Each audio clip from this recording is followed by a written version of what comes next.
थाङोमोन ना दैग्रामोना बिजोंसो थांनानै थाङोमोन ओरै गैयाबो दैफोर गावना बिजोंसो देरजोबखायोमोनबा गैयियानो गोनां जाजोब्बाय बेहाय एथ' गोबावनिफ्राय मा खालामनानै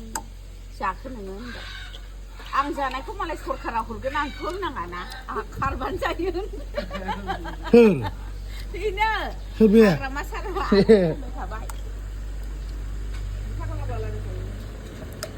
आरो दानि सरखारनि नामखौ लाबावा जाहैदों बियो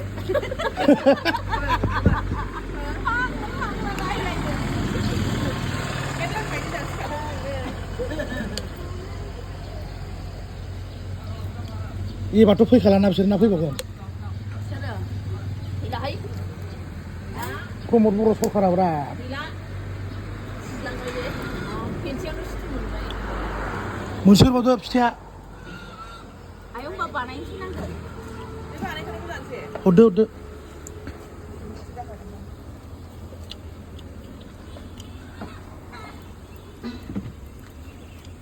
ओंखाम जानाङा ओरैनो थांदो साख्रि बाख्रिफोर मोनो खोमा नागिरहैलाबायदों माथो बिराद साख्रि मोनसावदोंनो नाङालै आंनो प्रमदनि साख्रिखौ नोंस्रा लादो लायाहाय नै माथो मैगं फाननानै जाग्रा फिथा फाननानै जाग्रानो फैसा होयोनो मोनदों ना मोनाखै जा मोनाखै माथो नोंसिनोबो बिनागौया बुंदोंमोनलाय बिनाया जोंखौ मिना मा नाममोनलाय बैयो सथिबाया मा होनामोनलाय बैयाव हा गैयि होना हा होनोसै होननाया बोरो मालदांनि हाखरावनो थाबाय बेयो नोंसोर बारासो थादोंना होनलायनाया जोंखौ दै बानायाव दा प्रतिबिया होनो होनदोंमोन बै सदरपारायाव हा रानदोंलायनो बोरै माइरंआ